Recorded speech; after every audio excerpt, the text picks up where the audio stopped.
ala anfusihim walau kana bihim khassasah wa may yuqa shuhha nafsihi fa ulaika humul muflihun. Wa qala Rasulullah sallallahu alaihi wasallam, ittaqillah haitsu ma kunta wa atbi'is sayyi'atal hasanata tamhuha wa khaliqin nasa bi khuluqin hasanin. Shadaqallahul azim wa shadaqa rasulillahil karim. Hadirin sidang salat Idul Adha yang berbahagia, yang insya Allah dirahmati dan dimuliakan oleh Allah Subhanahu wa Ta'ala. Kita kaum muslimin di seluruh dunia hari ini sedang merayakan Hari Raya Idul Adha 1444 Hijriah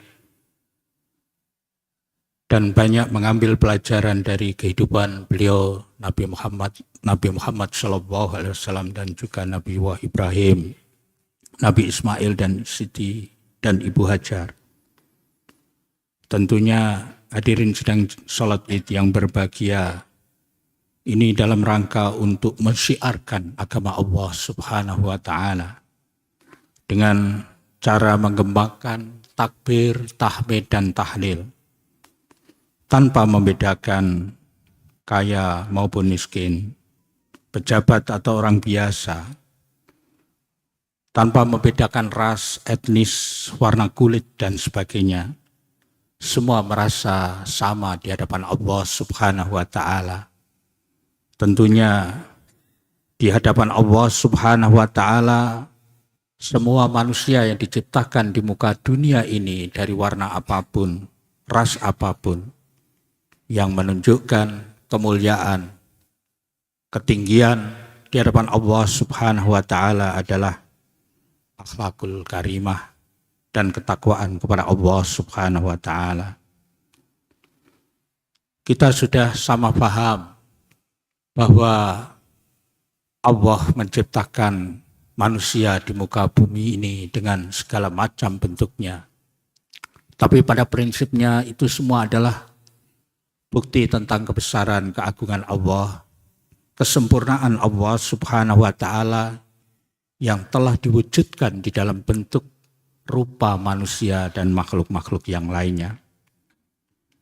Hadirin sidang salat Idul Adha yang berbahagia, saudara-saudara kita yang sedang melaksanakan ibadah haji hari ini, mereka sedang melaksanakan ritual khususnya lempar jamarat, lempar jumroh, yaitu di dalam rangka untuk mengantisipasi segala macam rintangan yang berasal dari hawa nafsu dan juga setan, iblis yang selalu menggoda manusia, di mana Nabi Ibrahim dan Nabi Ismail saling bersautan menjawab ucapan malaikat Allahu Akbar.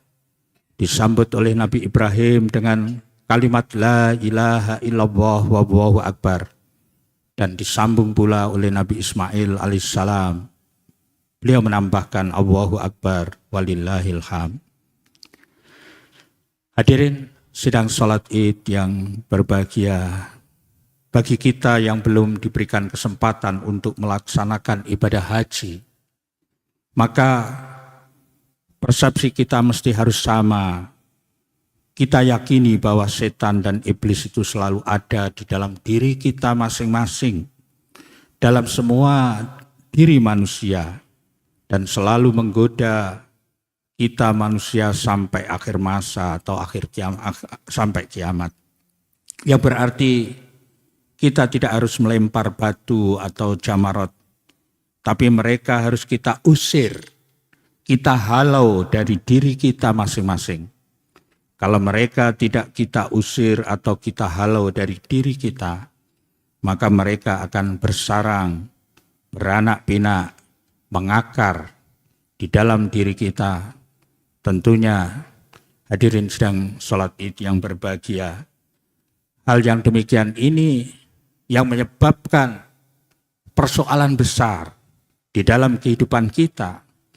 Kalau karena apa? Karena di dalam hati kita sudah dipenuhi dengan sarang yang namanya iblis, setan, dan seterusnya. Imam Ahmad bin Hambal rahimahullah pernah berkata, dunia ini adalah negeri untuk beramal, sedangkan akhirat adalah negeri balasan. Maka siapapun yang beramal di sini di dunia, dia pasti akan menyesal di sana. Maaf. Maka siapa yang tidak beramal di muka dunia ini, maka dia pasti akan menyesal di akhirat. Tercantum di dalam kitab Az-Zuhd karya Al-Baihaqi nomor 725. Hadirin sidang sholat Id yang berbahagia. Tentunya di dunia ini adalah tempat bercocok tanam. Sementara akhirat sebagai tempat memanen atau menuai. Maka tanamlah, tabunglah, investasilah untuk akhiratmu. Karena bekal yang sebenarnya adalah yang kita siapkan dan kita amalkan di muka dunia ini untuk akhirat. Jadi kita memang diminta oleh Allah Subhanahu wa taala untuk berbekal diri. Terutama di dalam ayat Quran surat Al-Baqarah ayat 197. Wa tazawwadu fa inna khairaz zati taqwa. Wattaquni ya ulil albab. Maka berbekalah kamu sekalian wahai manusia dengan sebaik-baik bekal. Maka bertakwalah kamu sekalian kepadaku, wahai orang-orang yang memiliki kecerdasan. Tentunya Rasulullah SAW sudah menekankan bahwa ciri orang yang memiliki kecerdasan atau yang disebut dengan al-qayyis adalah orang-orang yang mereka selalu berusaha untuk mengendalikan nafsunya, atau orang yang mereka selalu ingat mati dan mempersiapkan bekal untuk kehidupan setelah mati. Ini yang harus kita tanamkan di dalam diri kita agar supaya kita jangan sampai kemudian di dalam hidup ini terbelenggu dengan yang namanya perilaku-perilaku jahiliyah, perilaku-perilaku langkah-langkahnya setan, iblis dan seterusnya. Sesuai dengan firman Allah Subhanahu wa taala di dalam satu ayat Quran surat Al-Baqarah ayat 245 disebutkan di sana, a'udzubillahi minasyaitonir rajim. Man dzalladzi yuqridu Allaha qardan hasana wa yudha'ifahu lahu at'afan katsira wa Allahu yaqbidu wa yabsutu wa ilaihi turja'un. Kalau diterjemahkan secara bebas hadirin, maka siapakah yang mau memberikan pinjaman kepada Allah Subhanahu wa taala, memberikan semacam tabungan investasi untuk Allah, pinjaman yang baik, pinjaman yang bersifat kekal abadi dengan cara menafkahkan hartanya di jalan Allah Subhanahu wa taala, maka Allah akan melipat gandakan atau memperbanyak pembayaran kepadanya dengan lipat ganda yang luar biasa, yang banyak sekali. Dan Allah menyempitkan dan melapangkan rizki bagi siapapun. Dan kepadanya lah kamu dikembalikan. Hadirin sidang salat Id yang berbahagia, sifat yang mulia, yaitu memberikan pinjaman kepada Allah Subhanahu wa taala, banyak disitir oleh Allah di dalam ayat-ayatnya. Antara lain di dalam Quran surat Al-Hasr ayat 9 yang saya baca di awal tadi. Yang kurang lebih artinya bahwa orang-orang yang mereka itu dari kalangan Ansor maupun Muhajirin. Mereka yang menempati di kota Mekah ataupun di kota Madinah. Dan orang-orang yang telah beriman sebelumnya, mereka mencintai, terutama orang-orang Ansor. Mereka mencintai orang-orang yang berhijrah kepada menuju ke Madinah. Dan mereka tidak mendapatkan di dalam hati mereka satu keinginan, hajat dari apa-apa yang didatangkan kepada mereka. Dan mereka punya itsar atas diri mereka, walaupun diri mereka dalam keadaan kesulitan, dalam keadaan kemiskinan. Dan barang siapa yang kemudian dijaga dari kekikiran dirinya, maka sebenarnya mereka adalah termasuk orang-orang yang beruntung. Hadirin sidang salat Id yang berbahagia, ayat ini menunjukkan kepada diri kita agar supaya kita bisa mencontoh apa yang telah dilakukan oleh saudara-saudara, oleh kaum Ansor. Di mana kaum Ansor pada saat itu betul-betul dalam keadaan kesulitan, dalam keadaan kemiskinan, papa dan seterusnya. Tetapi mereka jauh lebih mementingkan saudara-saudaranya sendiri, kaum muhajirin yang sedang berhijrah ke Madinah. Mereka siapkan segala sesuatunya untuk mereka. Padahal mereka dalam kondisi papa, kondisi sulit. Tapi mereka masih bisa berkorban untuk saudara-saudaranya yang lain. Untuk kaum muslimin, untuk kaum muhajirin. Hadirin sidang salat Id yang berbahagia. Itsar yang berarti at-tafdhil, yang artinya mengutamakan hal kepada yang lain atau melebih utamakan, asarahu akramahu, memuliakan atau menghormati yang lain. Yang ini kemudian diserap oleh bahasa Inggris menjadi altruistik atau altruisme. Sebenarnya sumber bahasanya adalah dari Al-Quran, yaitu itsar. Satu sifat yang mulia yang dimiliki oleh kaum muslimin, terutama kaum Ansor, dalam rangka untuk lebih mementingkan saudaranya kaum muhajirin daripada diri mereka sendiri, walaupun diri mereka dalam keadaan kesulitan.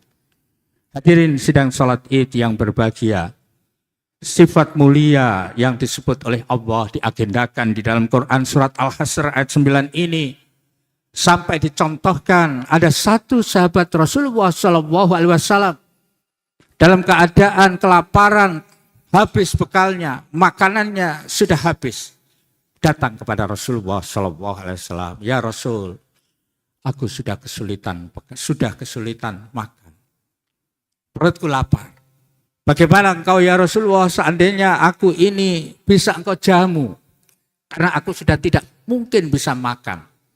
Maka Rasulullah pun mengevaluasi pada diri beliau sendiri, ternyata yang namanya perbekalan itu sudah dalam keadaan kosong. Akhirnya ditawarkan kepada para sahabat pada saat itu, sahabat Ansor, wahai saudaraku, ini ada tamunya Allah, tamuku yang datang ke Madinah dalam keadaan kesulitan, dalam keadaan papa, miskin, dalam keadaan lapar, dahaga. Siapakah di antara kalian yang bisa membantu saudaramu ini? Maka mengangkat seseorang mengangkat tangannya untuk membantu saudaranya yang lagi kesulitan itu. Saya ya Rasulullah sallallahu alaihi wasallam. Padahal hadirin sidang salat Id yang berbahagia, orang ini belum berkoordinasi dengan rumah. Belum koordinasi dengan istrinya, apakah ada makanan di rumahnya atau tidak.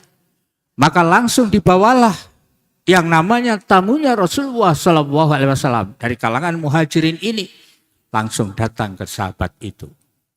Maka masuklah si sahabat ini menemui istrinya. Menyampaikan apa maksud yang sebenarnya. Akhirnya istri kemudian marah-marah kepada suaminya, wahai suamiku, makanan ini tidak cukup untuk menjamu tamu. Makanan ini hanya cukup untuk aku dan anakku. Untuk kamu pun tidak cukup. Maka bagaimana kamu bisa mengajak orang ke sini padahal makanan ini tidak cukup? Maka disadarkanlah hadirin sidang salat Id.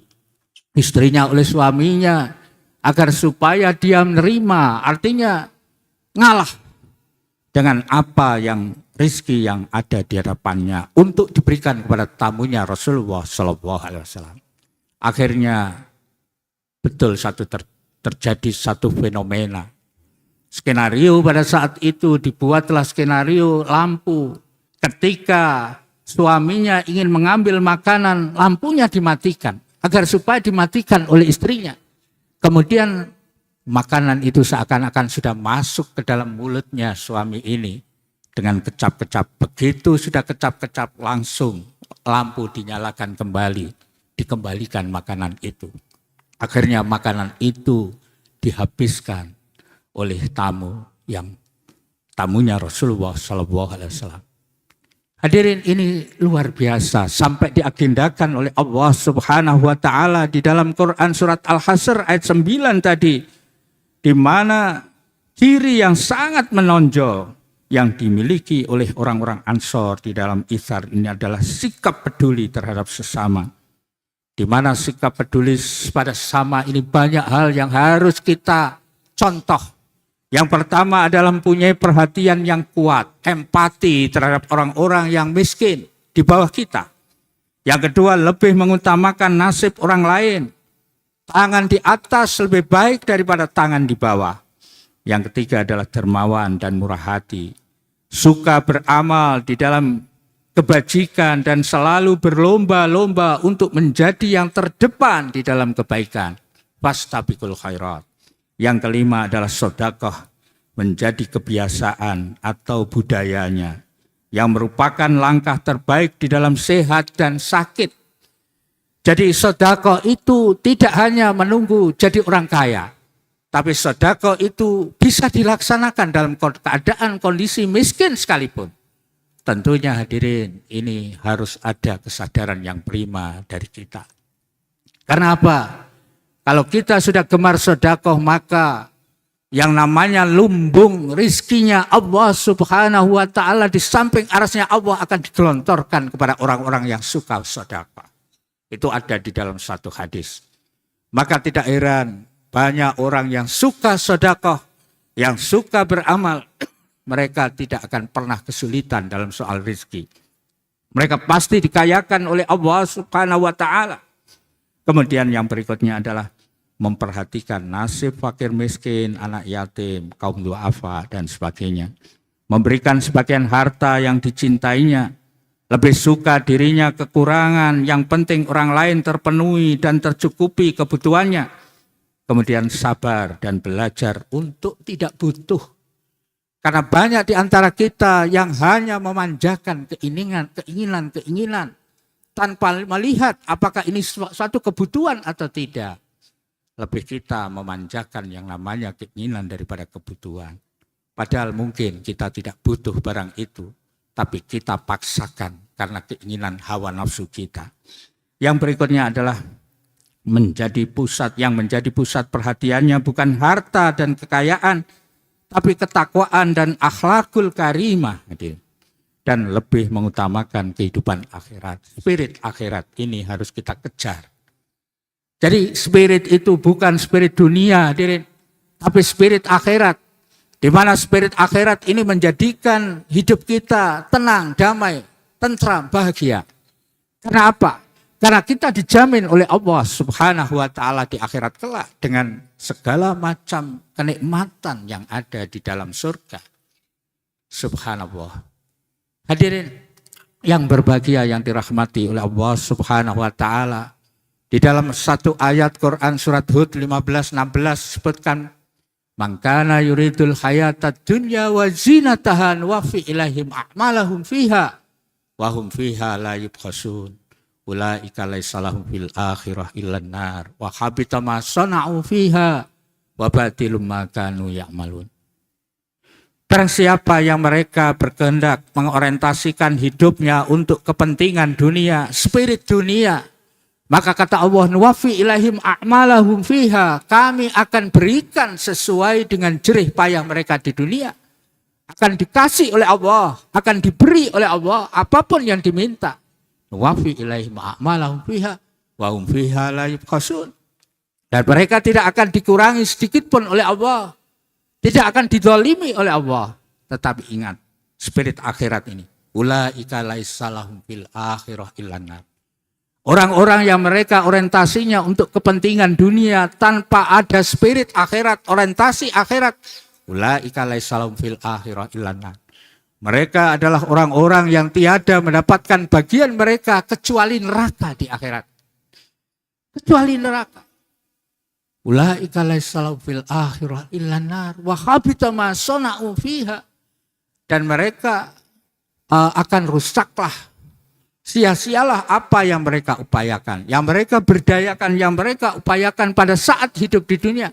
wa batilu ma kanu ya'malun, dan sia-sia pula apa yang mereka kerjakan. Allahu Akbar, walillahil hamd. Kalau orang beriman dapat mewujudkan hal-hal di atas, maka orang beriman tersebut dikatakan sebagai orang yang sukses. Orang yang sudah sukses dalam hidupnya. Karena apa? Karena sudah tersibghah dengan sibghah Islamiyah. Terpola dengan pola ketuhanan. Di dalam satu ayat Quran surat Al-Baqarah 138 Allah sudah menyebutkan sibghatallah wa man ahsanu minallahi sibghah wa nahnu lahu abidun. Sibghahnya Allah, dan siapakah yang lebih baik daripada sibghahnya Allah? Tentunya kita akan bisa menjawab, menyimpulkan bahwa sibghahnya Allah itulah yang terbaik. Wa nahnu lahu abidun. Ujung-ujungnya kami hanya beribadah kepada Allah Subhanahu wa ta'ala. Maka orang yang demikian, hadirin, dunia tidak akan menjadi tujuan hidupnya. Dunia ini adalah sebagai mazro'ah, tempat bercocok tanam,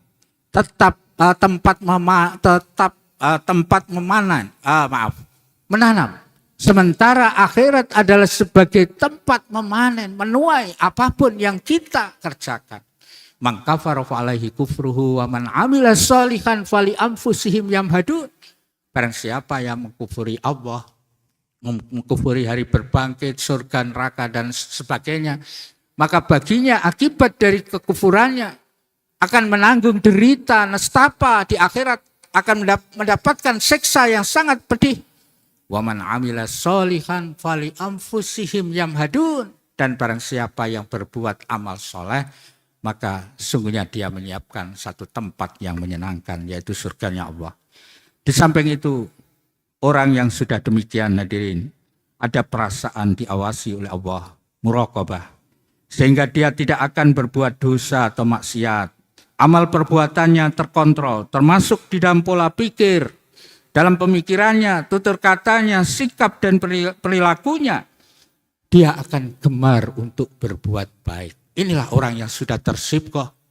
Di mana dalam satu hadis yang agak panjang disebutkan bahwa kalau orang itu sudah tersibghah, dicintai oleh Allah, maka apapun yang dia lakukan, pikirannya, tangannya, kakinya, kebiasaannya, sampai pada budayanya, sudah tersibghah, sudah terpola dengan polanya Allah, sudah seakan-akan menyatu dengan kehendak Allah.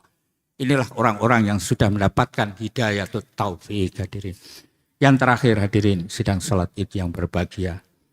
Orang yang demikian tadi menjadi manusia yang paling baik akhlaknya, gemar berkorban, dan mempunyai izzah, mempunyai kemuliaan, dan tidak menjadi manusia-manusia yang hina atau bermartabat seperti binatang. Jadi orang yang sudah memiliki segala macam kebaikan yang melekat pada dirinya, dia akan suka berkorban. Akhlaknya mulia, kemudian tidak menjadi orang yang terhina, masuk ke derajat binatang, tidak. Tapi justru dia akan diangkat oleh Allah Subhanahu wa ta'ala ke derajat yang tinggi. Di mana kunci keberhasilan orang yang beriman di dunia dan berhasil di akhirat adalah mereka satu, memiliki spirit akhirat, orientasi akhirat, terutama kebahagiaan di dalam surganya Allah Subhanahu wa ta'ala. Kemudian yang kedua, dunia adalah sebagai tempat menanam semua amal kebaikan, termasuk berkorban kepada sesama manusia. Dan yang terakhir adalah takwa dan akhlakul karimah adalah sebagai budayanya. Marilah hadirin sidang salat Id yang berbahagia, kita tutup dengan doa.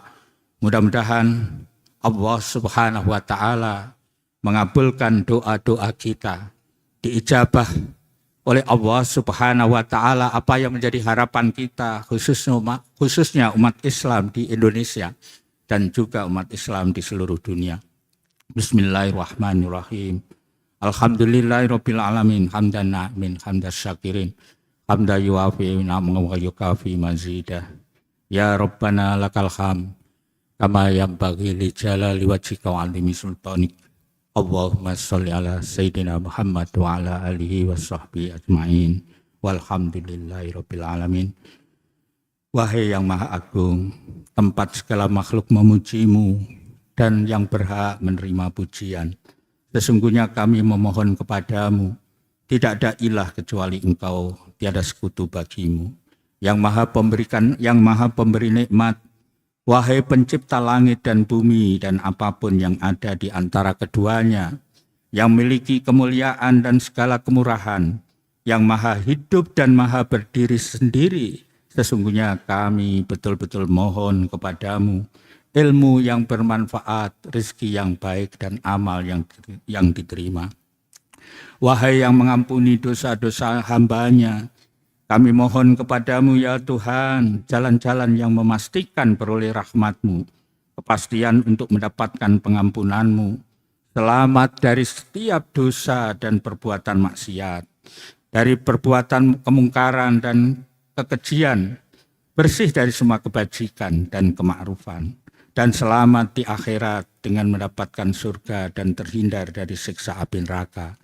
Allahumma ya Allah, permohonan hamba-Mu yang rendah dan hina ini memang insya Allah berangkat dari kesucian hati dan ketulusan hati yang bersih. Terimalah amal-amal kami, sholat kami, puasa kami, zakat kami, sujud kami, rukuk kami, istighfar kami, kesabaran kami, dan ibadah-ibadah kami yang lainnya. Sempurnakanlah segala macam kekurangan kami. Allahumma ya Allah, wahai yang maafnya lebih sering dari siksanya, yang ridhonya lebih besar daripada murkanya, yang selalu menganugerahkan ampunan pada makhluknya, yang selalu menerima taubat hamba-hambanya, naungi dosa-dosa kami dengan awan rahmat-Mu, curai aib-aib dan kesalahan kami dengan hujan kasih-Mu, bersihkan hati-hati kami dengan air embun dan salju, dan juga taubat-Mu. Ya Allah, celuplah hati, pendengaran, penglihatan, dan seluruh jasad kami, batin kami dengan cahaya hidayah dari-Mu ya Allah. Rabbana zalamna anfusana wa illam taghfir lana wa tarhamna lanakunanna minal khasirin. Allahumma ya Allah, masukkanlah kami ke dalam segala urusan dengan cara yang baik, dan keluarkanlah kami dalam segala urusan dengan cara yang baik pula, dan anugerahkan kepada kami dari sisi Engkau kekuasaan dan kemampuan yang menolong kami. Ya Allah, bahwa yang benar adalah telah datang dan yang batil akan lenyap. Rabbana atina min ladunka rahmah wa hayyi' lana min amrina rasada. Rabbana atina fid dunya hasanah wa fil akhirati hasanah wa qina adzabannar. Wa adkhilnal jannata ma'al abrar ya aziz ya ghaffar ya rabbal alamin. Subhana rabbika rabbil izzati amma yasifun, wassalamun alal mursalin, walhamdulillahi rabbil alamin. Wassalamualaikum warahmatullahi wabarakatuh.